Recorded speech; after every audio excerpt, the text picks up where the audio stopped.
welcome. I'm James Milan, and I'm here today with Patricia St. Aubin, who is the Republican candidate for State Auditor. Thanks so much for coming in. Good morning, James. To talk to us today. Thank you. I'm going to review the format for this interview. It's a live-to-tape interview, and that means that there will be no edits once we begin. Each question there's been no pre-screening of the questions, and each question will allow the candidate up to 2 minutes to answer, and we'll be enforcing that strictly as always. And finally, there will be a 1-minute opening statement from the candidate. We will follow with the series of questions, and then there will be a 1-minute closing statement. So without further ado, we invite you to make a 1-minute opening statement. Great. Well, good afternoon. My name is Patricia St. Aubin, and I am running for auditor. I'm the Republican candidate. I grew up in New Bedford and was raised in South Dartmouth, and I live in Norfolk right now. And as a taxpayer, you should say, why is she running? And I am running because I have a bachelor's in accounting from Providence College, and I've also audited professionally. And I am asking the question why at the moment I am running. Because by law, the State Auditor's Office should be performing 125 audits on an annual basis. And so far, as of October 1st, only 36 audits have been performed. So you need to be asking the question as voters, why would you support the incumbent? And why not support someone new with your vote? I'm asking for your vote. My name is Patricia St. Aubin. I am the Republican candidate for statewide office of auditor, and I do have the proper skill set for the job and can do better for the taxpayer. Thank you. Thank you. And we'll start right in with the questions. Sure. And I'm sure I don't need to remind you, but I will anyway, that you'll have 2 minutes to Yes. respond to each one. First one is, what principles should drive the state audit process, and how would you prioritize those principles in practice, including how would you prioritize which offices receive audits? Yes, well, as I said in my opening remarks, there are a number of agencies that fall under the auditor's purview, and by law, Mass General Law, Chapter 11, Section 12, those audits should be performed on an annual basis once every 3 years. 375 agencies once every 3 years. That equates to 125 audits. Sadly, the priorities don't seem to be auditing too frequently right now out of the State Auditor's Office. With only 36 done by October 1st, we are only a third of the way through, with more than 3/4 of the year past. My priority is to go up there and professionalize this office. I do have the proper skill set. I've audited. I know how to put audits on a schedule. I need to look also and see how many auditors are going out on these jobs. If some of them are showing up and they're doing a housing authority audit, for example, and I hear when I'm out in the field that they are out for 5 or 6 weeks doing some of these audits, and then they come back and the audit is only 3 or 4 pages in length. What is going on there? Why is that the case? Why aren't we having these audits done more proficiently and more thoroughly? That's the mindset that I need to bring to this job, is the professional background, getting them set up on schedules, and then prioritizing where the workforce goes. Thank you. So I know you've already mentioned some of this in the question, in the answers you already gave, but the second question is, what makes you the best candidate for this office at this time? Sure. Well, thank you. Once again, I do have a bachelor's in accounting from Providence College. When I got out of school in 1980, I was one of 20 women out of about a class of 90 that studied accounting. And then I did go and work for one of the major banks in downtown Boston, and I audited for roughly another 4 years. So roughly I have about 8 years of background with either accounting or auditing work. And when you look at auditing in the private sector, yes, it is supporting the bank and, you know, how that's being collateralized and is everything done proficiently. In the private sector, you may also be looking at something that's going to affect the stock price. But in governmental accounting, you are actually doing the auditing for the public's interest. And that's you and I and everybody watching. That's the taxpayer. That's the #1 goal. And I do have that proper skill set that, yes, I learned in the private sector, but it's transferable. Because when you study accounting, it's not a vocational school. One half of the class doesn't study what they think is going to be governmental accounting, and the other half of the class study private sector accounting. You don't know where you're going to get a job. Auditing is auditing, and I am the only one on the ticket that has that bachelor's in accounting, that's audited, and I want to bring that skill set up to Beacon Hill and do a more thorough job for the taxpayer. Thanks. Next question is, what systems would you put in place to assure that the state auditors are impartial and aggressive watchdogs on behalf of the taxpayer? Yes, this is a very important question, and people need to realize that presently the present state auditor, Suzanne Bump, is in a lawsuit over something that is questionable. Her former top deputy, Laura Marlin, and former campaign manager has some civil charges out on her, allegations. I haven't been up there. I don't know what was done or said, but I have read the court documents. And the court documents indicate that Suzanne felt as if the unions should weigh in on an audit. She stated it on your program previously here, and she stated it on our debate with New England Cable News. And that is undue influence. Anybody coming in from the outside to have their opinions laid while a audit is going on is inappropriate. That's bias. It's a threat of independence to an audit. It should not be done. I know how to audit properly. Nobody's going to weigh in on an audit when I'm the auditor. Just the books, just the invoices, just the records. You only surface to ask questions if you're not given all the data that you need to do to review the audit. But the audit should be completely uncompromised without anyone weighing in, including unions. Because in the private sector, a president, a CFO, a comptroller, none of those people get to weigh in on an audit when it's being done in the private sector. And it is a part of the general accepted governmental standards of auditing. It's called the Yellow Book, and it's right in there that nobody, from the bias threat to the undue influence, gets to weigh in on an audit. You get to review it when it's done, and then maybe have some commentary, but not when the audit is underway. Okay, thanks. And I'll just warn you, this next question, it'll take me a few seconds to get through it. Okay. The Office of the State Auditor is committed to ensuring that every dollar given to the state government is well spent, and that state agencies and contractors follow the rules regarding public spending. The Office of the Inspector General is also committed to preventing and detecting fraud, waste, and abuse. So the question is, in your opinion, are the two offices essentially duplicating their missions and therefore arguably wasting valuable resources? No, not necessarily. The auditor's role right now actually looks at 375 state agencies. And they do look at education audits, they look at financial management audits, health and human services, the housing authorities. They have independent audits. They have IT audits, which look at information technology. They look at the judicial system, the court system, and the sheriff's offices. And they also look at the transportation. That other agency that you refer to is independent. And also on top of this, back in the 40s or 50s, the state became too large. So actually the whole state and a lot of its finances are actually under the purview of an outside CPA firm.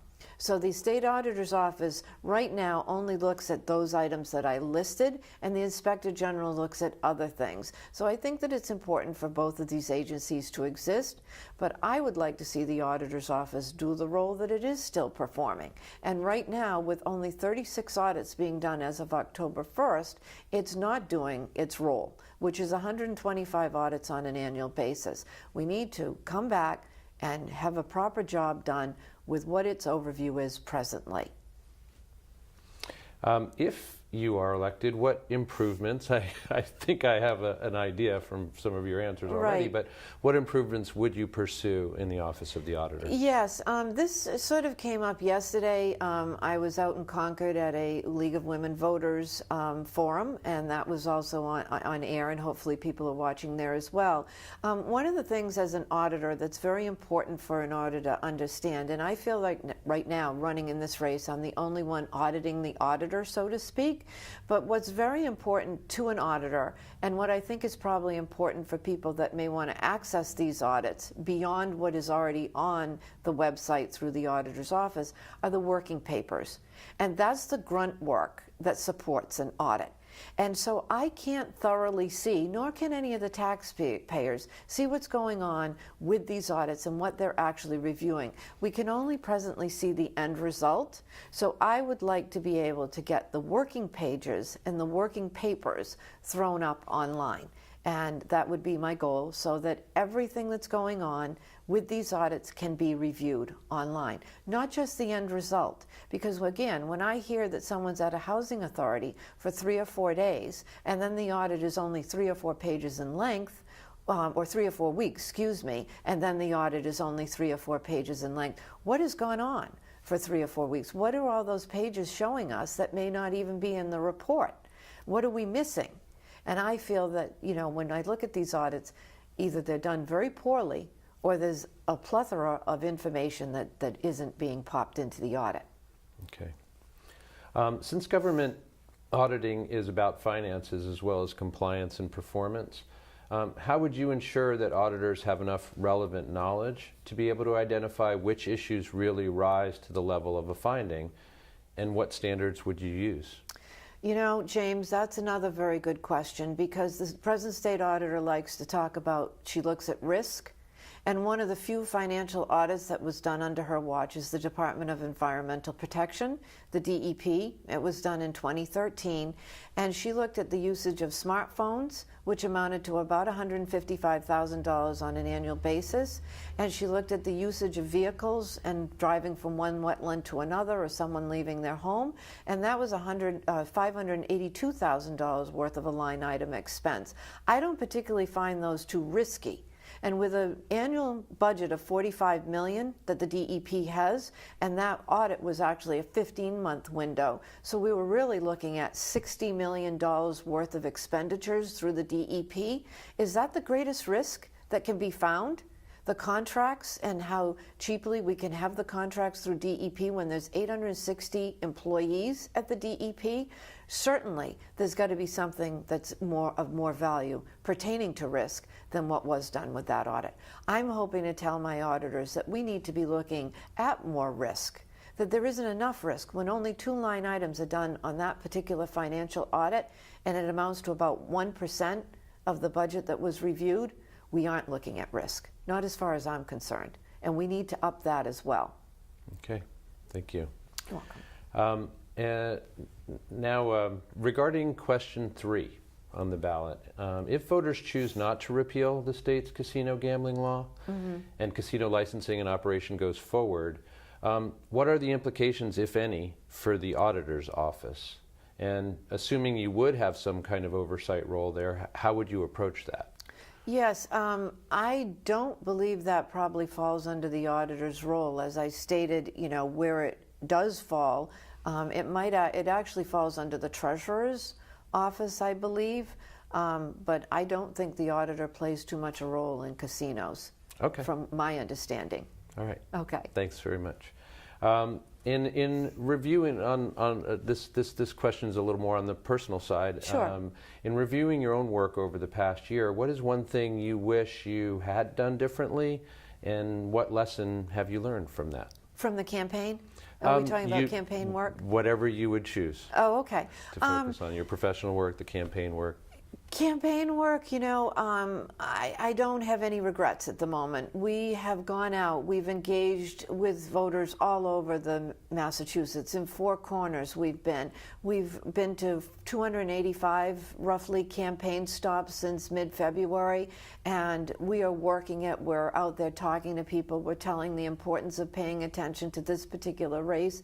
So I just wish I had a little bit more time. I think, you know, that finally, I think there's been a malaise with a lot of the races, and people are starting to pay attention now the last month or so, and asking us to be at various locations that we can't be in 2 places at once. So I think as far as being out there and working hard, I I pat myself on the back. I am one of the hardest working candidates out there, at least on the Republican ticket.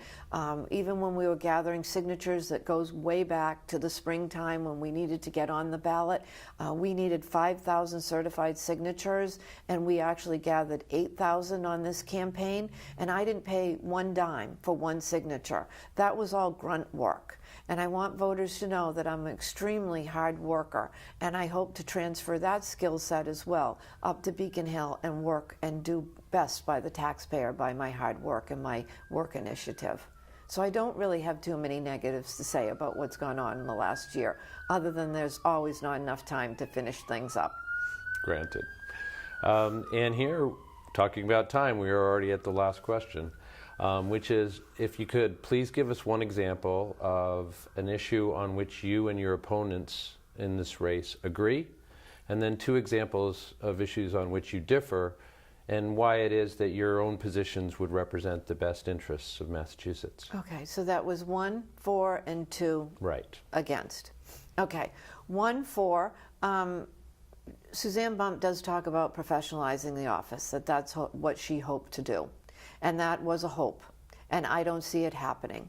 I think the voters need to understand that we've given her 4 years and that she's failed. She's failed at this job. When there's only 36 audits being done by October 1st and she's required by law to 125, the only way you're going to professionalize this office is to vote for somebody that's done this job professionally, and that would be me. Regarding the 2 issues that I disagree with her on is what we spoke about before. This undue influence of the unions being able to weigh in on an audit, or anybody in an agency, whether it be the manager of a department or anywhere else. That should not be done as well. That's one thing that I highly, professionally disagree. And the Yellow Book, the governmental standards on accounting, support my argument on that. The second thing that I disagree with regarding how Suzanne Bump has handled this office is that there was another article done by Commonwealth Magazine where it was pointed out, Coleman Herman was the author, and it's on my website under news, that Suzanne Bump sometimes has a fine line where she's thinking that she's politicking versus where she's out on official duty. And I will not charge the taxpayer 2 miles to go to the St. Patrick's Day breakfast, which we all know is a political event. And she did. She charged the taxpayers 2 miles, 90 cents worth of reimbursement to go to the St. Patrick's Day breakfast on a Sunday, and she called it official duty. There are other times when she's back and forth on that fine line. I hope to only be charging the taxpayer when I am on official duty, and I hope to go out, roll up my sleeves, perform audits with the auditors, because I've done this job professionally. I hope to do that. I'll look at the schedule, and from time to time, I'll be out sitting with the auditors. That's when I'll charge for expenses. Thanks very much. Thank you. That actually concludes this portion of the profile. Great. And so, to finalize, we invite you to give a 1-minute closing statement. Great. Well, thank you very much for listening. I hope that this half hour has shed some light on the role of the auditor's office and the importance of it. I am asking for your vote on November 4th. My name is Patricia St. Aubin. I don't abbreviate the Saint. It's S-A-I-N-T, A-U-B-I-N. I live in Norfolk. That's how you see it on the ballot. I do have a bachelor's in accounting from Providence College. I've audited professionally for close to 4 years. I can do better by the taxpayer as auditor, and again, I'm hoping for your support and your vote. It's very important that we all go out and vote on November 4th. Thank you so much for watching and listening, and thank you to the Arlington Cable and James for your time and questions here today. I hope it's been insightful. Thank you. And we, in turn, want to thank Ms. St. Aubin for coming in and talking to us today. And as she said, please do make your own voice count by voting in the election on November 4th. For Arlington Public News, I'm James Milan, and thanks for joining us today.